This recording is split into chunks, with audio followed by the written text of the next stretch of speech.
Hey, I'm AJ, I'm Zach. and this is Fresh Tactics. All right, guys. So today we're going to talk about some programming, mostly just because we've been having some questions on RX with the things that have been posted up with the different blocks of training and things we've been doing. I literally just had one today where somebody was just like, 4-week block, ? Sir, that is not a question. That is a sentence fragment. Yes. And not necessarily going to get too much into the full block rotation because I feel like that can go on to another cast. But something more so I want to talk about is just a stylistic approach that we use with RX, with Hinge, with our gyms, with the gyms I used to program with, the gyms that still use our program, how I program for a lot of my athletes, because I have kind of changed not necessarily, I wouldn't say my demographic as far as like in my gym of people I work with, but more so there was a time, especially with like how the, what's the word I'm looking here for? Not culture, but landscape of the competitive CrossFit. So evocative. Yeah, the landscape of the competitive CrossFit season has kind of changed with regionals gone, and we've talked about regionals being gone. R.I.P. regionals. Exactly, and it's in the open right now. These things get released at all kinds of weird times. Yeah. We've been bad at releasing. Technically, we are not in the open. Yes. Currently. I am not. This is the first time I haven't participated in some way since they started. Because it started last week and we just didn't have any time when we were out at Power Monkey. And it's the first time they've had 2 in 1 year. You know what? We're not going to get too much into that, okay? See, more so like there used to be a lot of people that, you could have the obtainable goal of wanting to go to a regionals as an individual or on a team and stuff like that. So I did cater to a lot of athletes like that in and out of my gym for programming. But that also goes into working with guys for selection or girls for selection too, not necessarily military selection, but like fire department stuff. A lot of those programs I write are fairly long training sessions. They're not in and out class style. But I like to have that delivery, and I don't ever like to shortchange people as far as like what they're getting out of their training time. So instead of like, just scrapping stuff, we've found more efficient ways to get all the movement quality and goal orientation of longer training sessions into shorter amounts of time. Mm-hmm. And that's why sometimes some people look at some of our training and they're like, that doesn't look like CrossFit. And I'm like, what is CrossFit really? What is CrossFit? What is CrossFit? And I feel like another common thing is like, oh, how do you guys get that in an hour? Yes. And we can address that as well. Mm-hmm. Well, there was one coach I actually worked with in Germany at one point, and he was like, I can't get it all in it. Because we also used to have what we called joint prep, which was like something that we sent out, and then we kind of just started letting the other gyms and coaches like do it on their own as far as preparatory movements. Because we would have a warm-up, and then we'd have a preparatory movement phase. And that wasn't even part of the teaching progression. Sometimes it'd be a primer for that, and then we'd have a strength piece, and then we'd have conditioning, and we'd get it in with a cool down that we'd have written out too. And we've changed some of that to a little bit more free flowing. But I remember this guy's like, I can't do it all. I'm like, well, just work harder at getting it all in. So, typical Zach response. Yeah, but so I did like sit back. I had to sit back and kind of look at it and figure out the best way to make it work, because typical Zach response, but not a good response, not a response that's really going to help somebody. So I needed to figure out a better way to kind of get it all together. And one of the things we're going to talk about today, and it sounds like we're already going to talk maybe a little bit of class structuring and things like that, but this definitely goes out to you coaches and athletes out there for like most bang for your buck is supersetting. Like, and to all you honeys out there. To all you honeys that can be thinking about me tonight. That's something I actually said on a radio station one time, Kevin, when I was like 12. Yeah, early age balling, out of control. Anyways, I was introing a Tupac song. So, was Tupac in Canada? Did you guys have Tupac in Canada? Yeah, he faked his own death and now he lives in Canada. Oh, conspiracy theorist. I like it. All right, we can talk about that on a different podcast. I could totally get into the Tupac thing with you. Kevin's just losing it. But yeah, like most bang for your buck, like I have always believed is supersetting. Like, and it's why we started doing it, but even back in the day, like early on, even before like we really adapted it and made it a large part of our training. Like there's always that kind of emphasis in it. It was at one point in our program, it was called mass performance. Mass performance, people would recognize with the super settings of like a push pull, usually something along those lines. And this is nothing new. This is nothing that I created. It's just my own style on it. But it was at the time pretty groundbreaking whenever mass performance rolled around, like what, 2011, 2012? Well, in the CrossFit world. In the CrossFit world, it was groundbreaking. Yes. To do that. And that's actually part of the reason why I came down here was because I saw the results your athletes were getting from your programming and realized, oh, okay, they are doing something really above and beyond down there, and I want to come down and check it out and see what it is. Well, and it kind of goes like I think our very first podcast was about active bodybuilding and getting bodybuilding movements in there. And we were doing that bit as more of an accessory piece, but like what mass performance was a program. Okay, you know what? I'm just going to explain this to people here real quick because they're like, why do you have a second name? So we used to literally run like 4 programs in every class.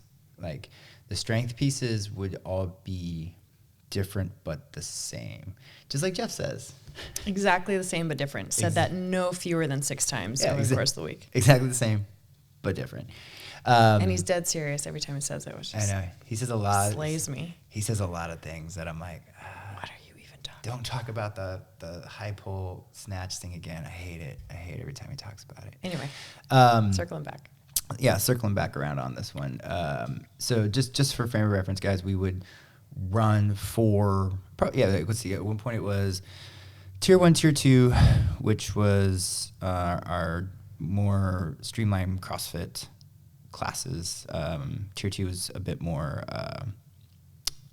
like competitive oriented, but just a bit hierarchy of movement, kind of like how our whiteboards have like considerably been broken down to talking about just hierarchy of movement. Like this is the hierarchy of movement. This is the highest thing, because we don't like to use the word scaled. I hate that. It's because it's like you wrote the program, you got to scale your own program down. And some people will be like, burn the witch. What's Zach talking about? Everybody says that. You can say whatever you want. I don't give a fuck. But what I'm saying is like we just like had to like people to understand hierarchy movement and how to actually get the prescription of the workout.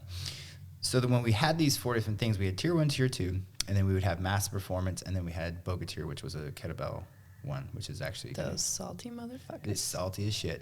But the idea was whatever the strength piece was, the same muscle groups and stuff were going to be getting hit, but it could be different movement variations inside that. And sometimes you would have like 15, 16 people in these classes, and they'd be broken off, and it was rad. It was rad to watch. Like we had like a little time lapse one time that we did of a full day of that, and it was going, and it looked. You people walk in the gym and they legitimately think it's open gym going on. You're like, no, this is a class. It's structured. It was structured. That was one of the things too. When people structured chaos. People used to ask us about, do you have an open gym? I'm like, we have a structured open gym. There's 4 programs. If one of these programs isn't singing, there was 5 at one point because there was an Olympic program too. If one of these programs doesn't work for you, if you can't find it, man. Yeah, but mass performance, it's kind of funny because like now there are things like functional bodybuilding.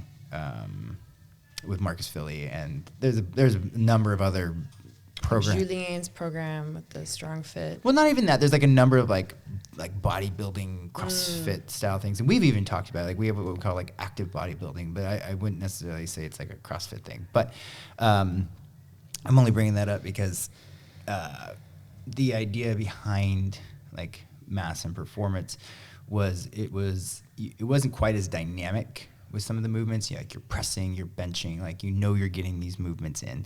And then it was supersetted with usually independent weight in a more dynamic fashion. So instead of like snatching a barbell that day, you might be pressing and then doing a superset series with like chainsaw rows, dumbbell snatches, and then a push press. Yeah. And you get wicked heavy on it. And it's just a little bit more emphasis towards some of the base movement things. And then somebody else is like, well, no, I'm wanting to work on my my full overhead squat snatch, as your mom would call it.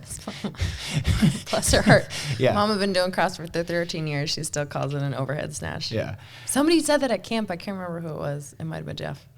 Oh, God. I was like, oh, gosh. You're all the same. Yeah, but so we're just kind of laying the groundwork here. So, like, we would work these in, and a lot of people really liked it. So when we started whittling the programs down and streamlining it so everybody was a little bit more together, people missed it. When we started doing less of the kettlebell sport programming in it, we had to figure out a way to get it back together. And what we did was just got back to our roots without any fragmentation, because those programs would come about because we would do a block of training, and people would fucking love that block of training. They're like, I want to do that block of training all the time. So I just want to do it over and over again for the rest of my life. Yeah, and I always like say, like, squeaky wheels don't get grease around here.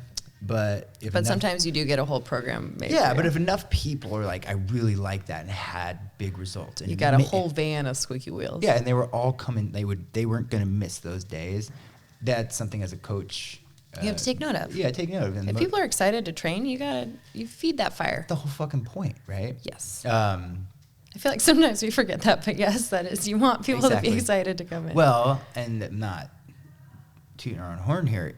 You know, our gym's open 7 days a week now, whereas before it was, 6 days a week, and one day was kind of pretty much like a mandatory rest day inside the gym. It was like dead. You'd see like 10 people throughout the day, maybe on Thursdays, because it was like the rest day, and every other day it was just jam-packed. And just with the times and cultures and training styles and things like that, now we're open to 7 days, but we still have our set blocks, and we still have rotating days of the ways it should be training optimally for return.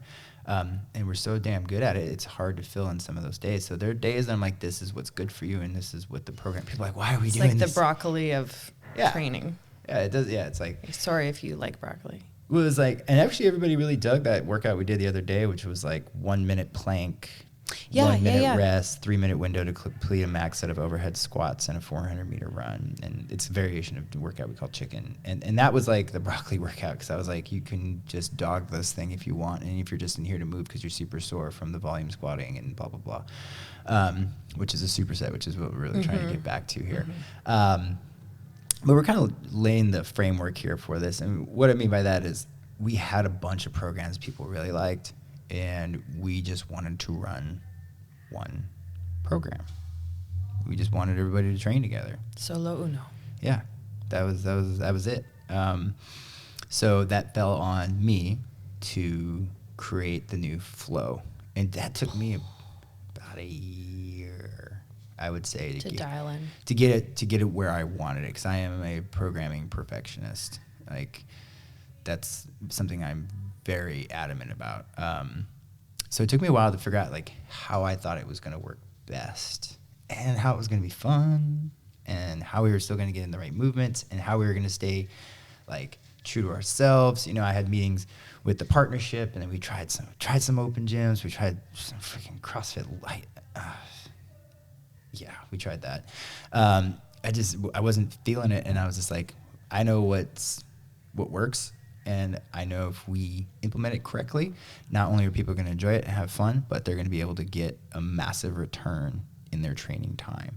And that's why there's that different look to it. I mean, you've been in so many gyms. How many gyms have you seen that have implemented blocks? I'm just saying blocks, because I doubt anyone like runs it continuously like we do with this style, but how many times have you seen blocks like this even show up? Maybe at Jesse's gym? Jesse's gym is a little bit more, in terms of like the powerlifting and the Olympic lifting, it's certainly more focused towards competition and the cyclical nature of, okay, there's a competition coming up in March, starting in December, this blah, blah, blah, blah. So in that sense, yes. At Vic City, a little bit with Cam, he'll do like a push week or a pull week. Oh yeah, you told me that. But interestingly, so they just went to 6 days a week of programming. They actually used to have only 3 days a week of programming, and Monday and Tuesday would be the same thing all day. Wednesday, Thursday be the same thing all day. I remember Thursday, you explaining this. Super unique. Yeah. And it worked because on the alternate days, if you wanted to be in there more than 3 days a week, there was Olympic weightlifting and gymnastics option for like a specialty class in the morning and in the evening. So their structure was totally different, but now they've changed. I mean, I haven't been there in like 5 years, but they changed it so that now they're doing a 6 day a week. Well, he's program. a real cerebral thinker too. Well, and he, much like you, his roots are in that more kind of traditional strength and conditioning world, and having, grown up being an athlete and playing rugby and blah, blah, blah, blah. You guys actually have quite an analogous background in terms of like the caliber of athletes that you've worked with. Him more in like a more structured, like working for CSI, the Canadian Sports Institute, not the crime scene investigation. If we were doing Scrabble right now, we'd be fucking killing it. Like the words that we're using, cerebral, analogous. Like I couldn't even really say the words. Analogous. Yeah, that. Can you try and say autonomous again? Autonomous? Yeah. Remember that you're like, I need autonomy. Oh, yeah. You'd say like anatomy half the time. Anonymity. Yeah, exactly. It's not anonymity. I don't know. I feel like autonomy. we're hitting the big words. This podcast sounds real smart right now. Real smart. It's because we were plugging Margot on the Insta. She's wicked smart. Yeah, no shit. Anyway, so yes, but not the way that you did it. And certainly when I was first exposed to what you guys are doing down here in like 2011, 2012, I was like, what the shit are they doing? Yeah. How, like, it was like unheard, you'd have like one girl in Canada, you'd have like one girl in the gym who could deadlift over 275, and you guys had like 8 who could deadlift over 300. I was like, who are these people? And a lot of them are just normal people. Normal people. You don't even know. A mom of twins that had to come back into the gym because she had some bad health stuff after her last pregnancy, and you don't think she's pulling 350. I think she pulled 300 or 315. There's a picture.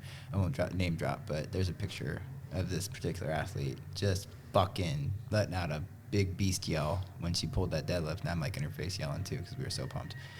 Her other big hobby, knitting. Knitting. Yep, knitting. She knit me fucking rad IC hat back in the day. So it's just regular people. But you have seen there. I feel like there's a disillusion almost out there now because you're seeing more and more athletes coming in to CrossFit that were like, I played, we have Serena. She played basketball in college, and right off the bat she's picking up heavier weight than most people. And I feel like there's this kind of weird shift kind of right now in the functional fitness community, CrossFit community, whatever you want to call it, guys. We're Hinge. I mean, we're Kettlebell RX. We go to the Power Monkey camp. We talk CrossFit because it's like the word that people associate with a lot of the times. But it's interesting to see right now because there's just a lot of like strong people coming out of the woodwork that are finally getting back into this kind of stuff. So like the base numbers are kind of higher now than because they were back then. Training age is higher. Yeah, I remember when Spencer Hendel had the first 300-pound snatch in CrossFit, and that was like just. Now they're like a dime a dozen. Yeah, just broadcast all over the place. It's just like not a big thing, and that's just not just the Olympic. Like some of the guys that you see in CrossFit would have like numbers that would be like, I can't remember. I think it was like they said they'd be like on national teams or something like that. The U.S. national team, or like Wes Kitt had a CrossFit background, and now he's just an animal Olympic lifter. So that's going well. I can't believe how loud she's playing that music right now. It's shocking to me that this is the first time. Yeah, if you guys, I'm sure Kevin might bring motherfucker. Yeah, Kevin, you don't know me like that. Kevin might bring the music down. Like you could probably tell me and AJ were kind of like talking at each other just now. Like, why is Tabitha our coach of all days? You always say that thing about cranking the volume up to 11 for your Hinge, but I think she misunderstood. She rarely plays the music this 11. high. Like I don't think I've ever heard her play the music this high. And she was like, "Are you guys going to be podcasting?" That's exactly what Tabitha sounds like. I'll make sure I keep it down. So, anyways, back to where we were. The framework of things back in the day. The framework of things back in the day. Yeah, like 7 years ago, 6 years ago, the numbers that the program was putting out of the average person were very eye-catching. And now, staggering. Yeah, and now there's so many people doing high numbers that numbers have washed out quite a bit on that. Because either they've been doing CrossFit for like 15 years, or they, like you're saying, their training age is quite advanced, even though their time in CrossFit is not. Exactly. So we have Donna Dykstra. Oh, bless that woman. Let's talk about Donna Dykstra. Donna Dykstra does program 5 days a week, sometimes just 4 days a week. But she was pretty dedicated 5 days a week. How old's Donna? That's a great question. I think she's in her 60s. I think she's in the 60s, yeah. 286-pound deadlift. Yeah. 286-pound deadlift. And when she started, and that's the thing, that's why the stories, people get lost in the stories. When she started with us, her goal was to be able to stand on a line and balance, because she did agility with her dog, and her balance was all off and all this. And now she's deadlifting 286 pounds. But then you have doing weighted lunges and all sorts of other cool But shit. then you have all these athletes out here doing 400 pounds and stuff like that. And it's kind of taken away from some of that. But anyways, we have a very high success of getting people very strong and fit in a short amount of time. And what I mean by that is a short training window. Not necessarily like, oh, you're going to come in and 2 months later you're going to be super strong. You can be. But just getting it in, get in, get out, pretty much. I did our full training session, our squat training session the other day in 30 minutes. I mean, I was rushing, and I know what I'm doing, and I know my numbers, so I was able to, like, get my bar in, do that. But our classes are allotted for an hour, and we do 45 minutes, or excuse me, we do a 10-minute warm-up and 5 to 7 minute whiteboard, whatever, coaching going, boom, you know. But it's really about, like, getting everything in correctly. So what I'm getting at with that is we had to figure out how to take the movements that had the highest potency and implement them into the program, so not only were people doing them and doing them correctly, but they also enjoyed doing stuff that was kind of hard, and not just like, oh, CrossFit hard, because CrossFit's not easy. Like, it's kind of a pain tolerance training modality. It really is. I can't remember who. I've never heard you say that, but I think that's correct. It is. It wasn't written as such, but I remember reading an article, and I think somebody was talking about using CrossFit or CrossFit style training, or it might not have been CrossFit training. You know what? It might have just been just straight interval training, and they were talking about like how much interval training you use for a fighter. Oh. And they're like, you only use so much, because at a certain point, all you're doing is getting used to being uncomfortable in the interval training. Mm-hmm. And there's some people that would like argue with me on that. And I'm like, no, that's totally true. I think that's true. Totally true. Now, there's different ways you can do it. You can interval in the training with sparring and stuff like that, or rolling and do things. And we're getting off topic by talking about that. But I mean, literally with CrossFit, at a certain point when you're fit and strong, it's like, how much pain tolerance can you take? And some people start burning out on that kind of stuff. So that goes back to keeping things fresh and whatnot. And again, it's why we think supersets are super rad. Bring it back. Yeah, gotta bring it back some way. But there's a lot. I don't know. There's a lot of interesting stuff in there that we were kind of talking about, like especially with the landscape of things. But the big thing I hear from a lot of people nowadays too, or like Miranda and them, they do street parking because they're like, right? It's called street parking. Yeah. And you're gonna have to correct me if I'm wrong. By Miranda and them, he means Miranda and Julian Alcaraz. Yes, I mean, you are gonna have to correct me on some of this if I'm wrong. I'm not as up to date on as much of this, but it's just literally for garage dwellers, right? Yes. Yeah, it's just people. I mean, home dwellers who have a gym in their garage, not people who live in their. You know what I mean? Go ahead. Yes. Go ahead. Yeah. So it's for people that work out in the garage, just kind of like our program is too. I mean, like all you need is some kettlebells and some weights, and you're good to go. But it's very specifically marketed towards that, and it's that you're at home, you don't have time, and I see a lot of people really pushing you're short on time. Here's the best way to get the most bang for your buck. And from somebody that, you know, my first like I don't know. I hate that word, boutique. A streamlined, focused training job that I went to that was like a unique thing, was like a 30-minute training session thing where I was a private personal trainer, and it was streamlined for 30 minutes to get in and out. So I know there's a marketplace for it, and everything old becomes new again. Now everybody's trying to do the shortened class time. Khalip and them do the... Oh, like they have the NC30, NC45. Exactly. And we have a 30-minute class too. Yeah. I get it, but that's because it's at 5:30 in the morning. And I wasn't going to do a 5 a.m. class, but we'll do a Absolutely 5:30 class. But it's like about, people want to like, it's the age-old thing. It's why CrossFit was popular in the beginning. It was supposed to be short, and then you were done for the day. That was it. And then sessions got to 90 minutes. They got to 2 hours. They got drug out and out and out because people kept adding and adding and adding and skill work and accessory and this and that. And I understand that. But that's 7% of your CrossFit population. And when I say your CrossFit population, I mean like everyone, like the entirety of the world that needs to be doing that. I mean, in your gym...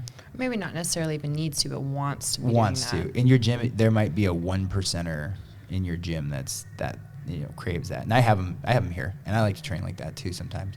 But I also went through that phase of doing it because there was a payout for it. Nowadays, it's like, why are you spending this many hours dedicated to this? For what goal purpose? When you can actually probably...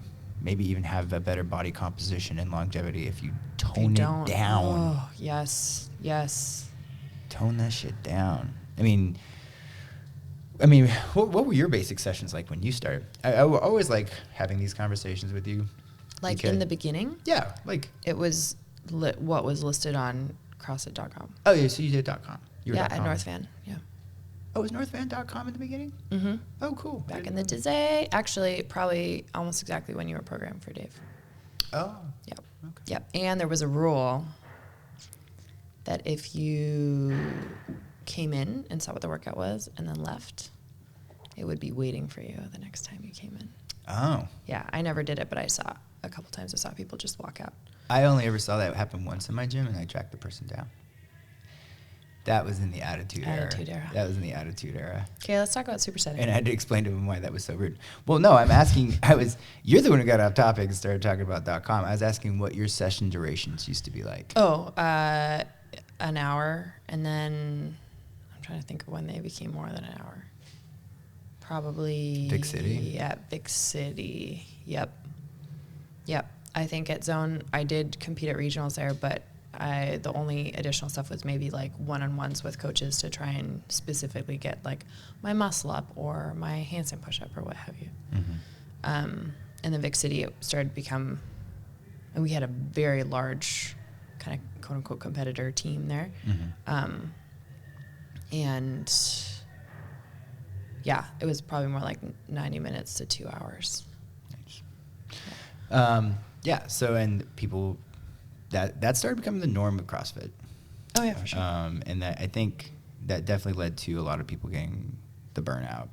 And there's still some people that like to do that. And, I mean, there's nothing wrong with, like, going deep down the hobby hole on your training like that. But you don't want to have a negative return. But having done it for so long, like, yeah. You were doing it for, like, 10 years, right? Yeah. And I was doing it for just 5. And now I'm so happy to do an hour, maybe an hour and a half if we do flow in the morning and then train again in the evening. When I used to do it to like train for stuff, like I was like, I'm doing my workout and then I'm gonna be rolling with my brother or I'm gonna do blank. Like there was goal orientation behind it. It was like my strength and conditioning, and then it became a sport. Yeah, like the muscle snatches and depth jumps we did last week to get ready to roll. Mm-hmm. Perfect example. Yeah, that was and that was just pretty much priming the central nervous system to get explosive before we rolled with a bunch of dudes because we were tired and dragging. I was like, this will wake us up. It did, and it sure did. So yeah, and I actually think we should break this particular cast into a two-parter here. Because I feel like we're setting the base here. and if I go in depth on the programming aspects stuff of it, I feel like it's gonna get a little long. But as we're studying, like, I kind of want to finish like laying the base here, and then we can release this, in 2 days or whatever, like one back to back. Because for some of you guys that you might have become, lost in all this talk because you're like, well, I like RX or I like what you post, Zach, and I'm a strong first person. So as soon as you started getting deep into this CrossFit talk, I was like, I'm done. I don't want to hear it anymore. But that's, you know what you're getting on here. You know what you're getting. We're going to be referencing it. But the idea here is, like I said, the landscape has changed. Better or worse, there's been a lot of big things. The biggest global entity in the fitness industry is CrossFit. It is. And it has been doing massive overhauls. Mm-hmm. Massive overhauls. And you're seeing massive overhauls in the way in response to that, in the affiliates, the gyms, competitor gyms. When I'm saying competitor gyms, I mean gyms that, like, oh, well, we were tight CrossFit, but we're different. But now there's like CrossFit. Orange Theory and shit like that. Yeah, but now there's CrossFit down the streets offering stuff like us. So now we're going to have to change. And I get that competition's good, but oversaturation and then just, hammering if all of a sudden you take your gym and like, oh, now I'm not talking any shit about Krav Maga or anything like that, but I'm saying like our gym now has a Krav Maga and a Thai boxing class and a jump rope hour and an open gym. And we also do Pilates upstairs and we do this and we do that. I'm like, you're just becoming a globalized gym or like a globo gym.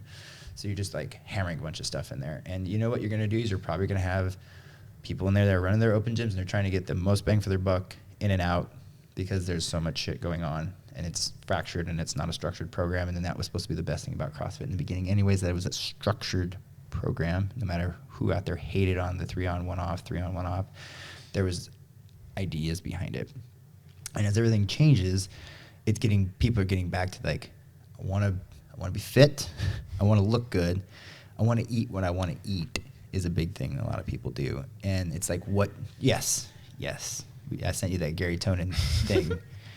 There's this grappler, Kevin, named Gary Tonin. This dude is a garbage can. He eats like a straight trash panda. And like he'll post things and it's like chicken nuggets and brownies and a thing of chocolate milk and like a wine glass. And he's like, my ideal meal. And I just sent it to AJ. I'm like, your ideal meal. Chicken fingers are delicious. Literally last night, Jess was like, who ate all blank? I was like, oh, the Twizzlers. The Twizzlers. I was like, AJ did. Ate all the Twizzlers. Of course I did. She said she had a Twizzler hangover. Yes. So I took care of it for her. So yeah, guys, we started like we were going to get the emphasis on the supersetting in this particular cast, but I feel like we're more so laying the groundwork of why it's going to be better, and I don't want to drag this out so long that you guys get lost in it. So like I said, we're going to break this into a two-parter. But finishing this out, like as you get in these gyms and stuff where people are like, they're busy back to like, I want to get in, I want to get out, I want to get fit. This style of training, it just works. It just works. There's no way around it. It works. It works in any, athletics, CrossFit scene, bodybuilding. There's a reason why people superset push-pull together, and there's a way we go about it.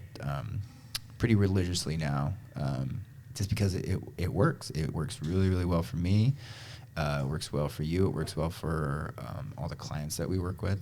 And you can't argue with results. And you can't argue with results that are also stimulating. We've talked about this before too, where there was one point in my programming life where it was, I know it's good for you and you're going to do it. And there was like a 4-month block where we did what was good for everybody. And I was like, this is not stimulating. It's really good, and everybody looks great. Everyone looks great. Everybody looked great, but it was like it's like I'm going to the gym. You file into the gym and you do the workout, and then you file back out. I'm like, man, it's supposed to be fun too. I hate that best hour of your day thing that people always point, but it is true. It is. But best hour of your day also just sounds like it's going to be like kids camp, and I'm working better at being. I actually feel like people like being around me.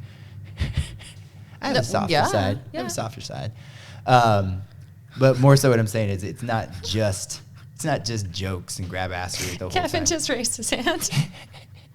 it's not jokes and grab assery the whole time. And I have worked on getting away from where I used to like hammer people so hard on things where I'm like, no, just do it, because I know it's going to give you the results you want. Even with a proper explanation, so just do it. Now it's like trick people into doing things that are going to be good for them. And that's where this style of training is going to come out, which we'll talk about the next cast. Because I feel like we put a lot of base into this one particular, and we have like 4 different topics that we were thinking about trying to tackle today, and this was just one of them. But I feel like this laid the base down for it. I don't know. I feel like that's good for this particular, like, foreshadowing of actually talking about. Don't do the jello hands. Fucking the jello hand. I'll explain that in the next one, so you guys are gonna have to come back around for jello hand. I don't know. You got anything else on how we're... The shifting landscape. The shifting landscape. No. Perfect. Well, guys, like I said, definitely weren't planning on doing this in 2-parter. We thought this was going to be a wham bam thank you, ma'am. But it does... It's never a wham bam thank you, ma'am, with Zach. Nope. Never. So what we'll do is we'll jam another one out here for you guys real quick so you can break it into 2 parts. And again, like I said, if you kind of got lost... Hopefully you're still here at the end. If you kind of got lost in some of the CrossFit referencing, we'll try and keep that down to a minimal and put it more towards the programming so you can really fine tune it. But you also guys like to hear our charming banter back and forth as we're going through it. So that's the first part of that superset life, guys, and we will definitely keep more focused on this next one. But that's how we do it. And remember, when all else fails, fresh tactics.